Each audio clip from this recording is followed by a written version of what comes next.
there, welcome to another episode of Cooking with Angie. Today I'm going to make some sausage and potato soup. I'm going to start with some avocado oil in the bottom of a pan. It's already starting to get warm. And I chopped up a lot of vegetables.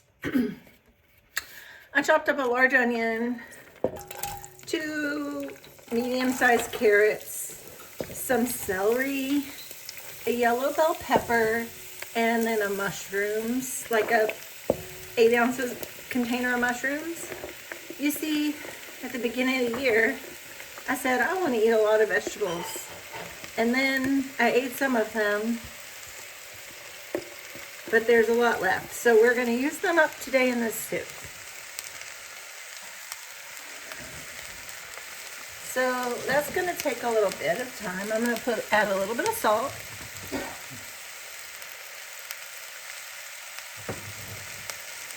And I'm going to saute these vegetables until they're nice and tender before I add the next set of ingredients. Be right back.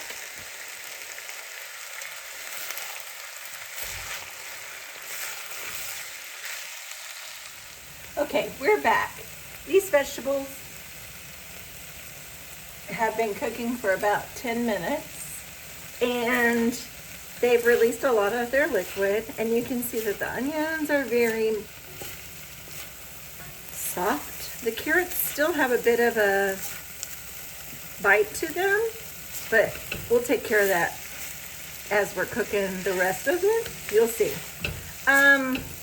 I'm gonna move ahead, and I just want to let you know you wouldn't typically add mushrooms to this recipe. You could stop here. You could just move on to the potatoes and broth stage, but I'm gonna add some spicy Italian sausage. A lot of my friends don't really like spicy food, but you could use sweet Italian sausage or mild Italian sausage, or you could put chicken in, or chicken sausage. It's really up to you.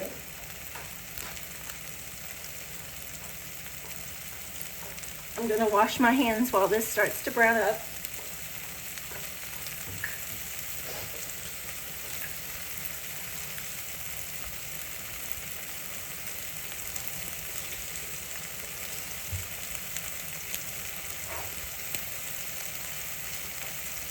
While you were away, I sliced up my potatoes. I got the chicken broth out. I got the kale out. And I got some red pepper flakes ready. Because again, at our house we like it spicy.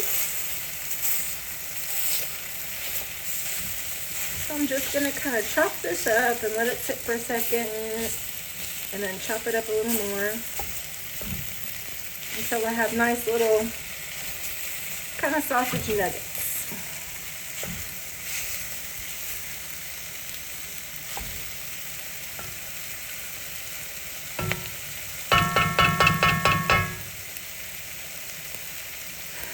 The pan looks a little dry to me, so I'm going to add a little bit more oil.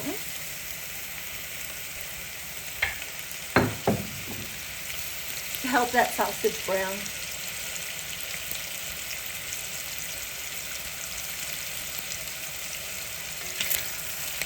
Yeah, see that? Like a nice little brown color.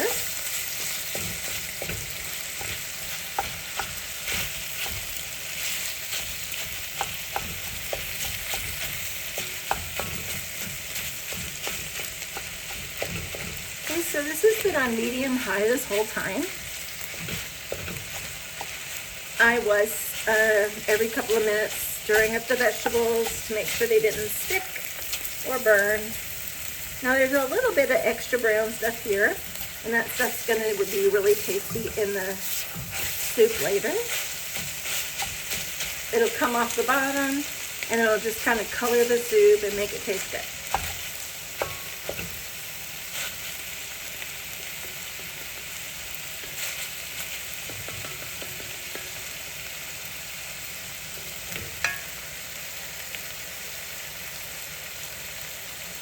We'll be right back. Okay, about 4 minutes later, the sausage has browned, and I'm mixing it in with the vegetables.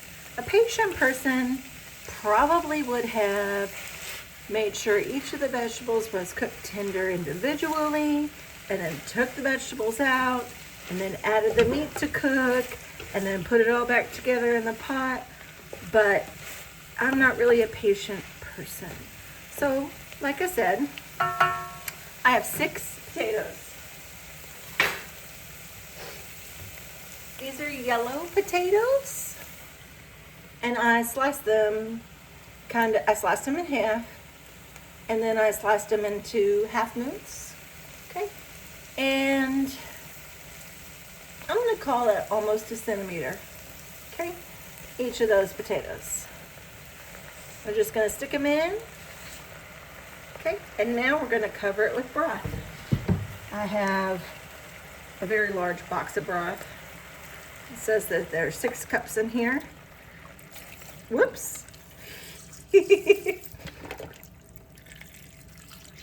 Little splash down. Okay.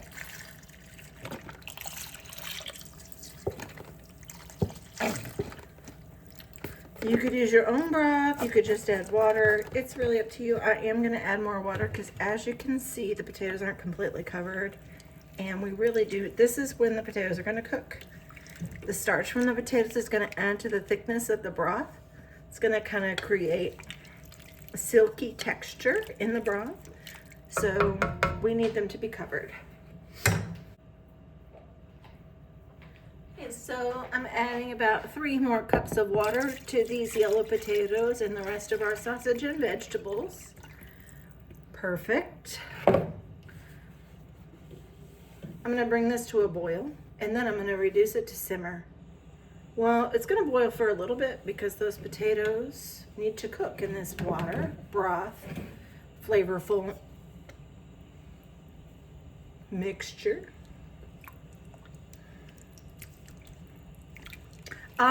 I did leave the potato skin on because these are yellow potatoes. It doesn't have a very thick potato skin, so I just washed them really well, and then I sliced them really thin. I think it's gonna be good. I am gonna bring it to a boil, like I said, and as soon as it's boiling, I'll bring y'all back in. And we're back. So this has been boiling for a few minutes, and you can see that the potatoes, they easily break. So they're not done cooking, but it's time for us to add in the kale. I have a pound of kale, but I'm not going to use the whole pound. I think I'm going to use half a pound. So you could use spinach. You could use other greens. This is the greens that they had at the store. That's why I chose them. Nothing special about them other than the fact that they were there. Okay. Yeah. That's about half with this last handful. Okay. Just gonna take a few more minutes. While that's kind of dying down, I'm gonna add some red chili flakes. I'm gonna say this is about 2 teaspoons of red chili flakes. We like it spicy. Again, you can omit this or you could use less. It's totally up to you. We're just waiting for this kale to wilt and the potatoes to finish cooking.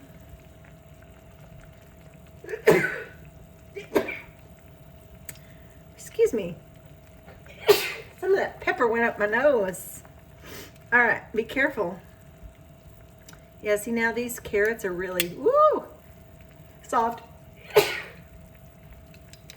Excuse me. All right. Stir in that kale.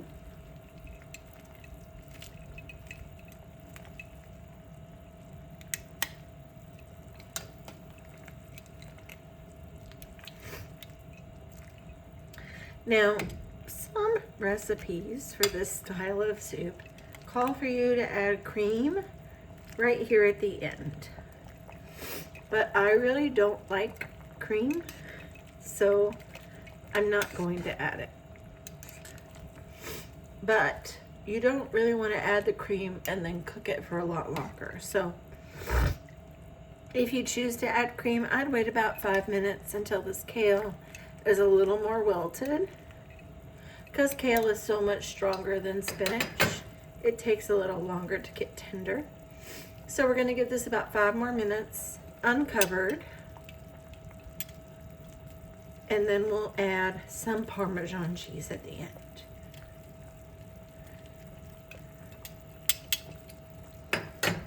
We'll be right back. So I just reduced this to a simmer and I added some garlic salt on top. I tasted the broth and I thought, ooh, that's nice. But felt like I need a little bit more seasoning for our tastes. It's always important to make it be good for you. So the garlic salt is optional, of course.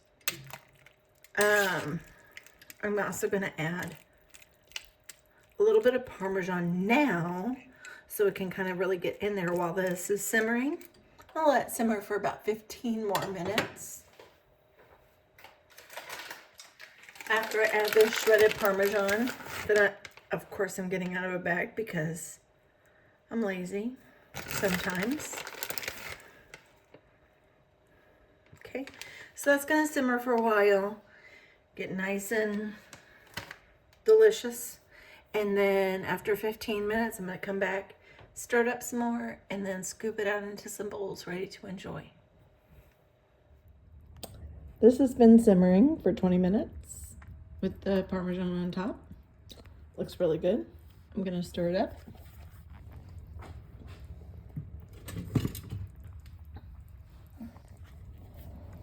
Hope you don't get seasick, sorry.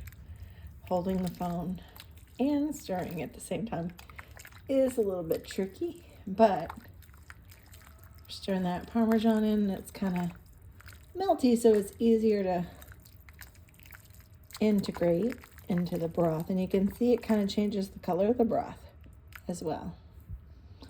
All right, we're going to enjoy this. I'm going to serve it in a bowl with some garlic toast, and I'm going to sprinkle a little bit more Parmesan on top of each bowl. Let me know if you like it. Let me know the changes you make. Have a great dinner.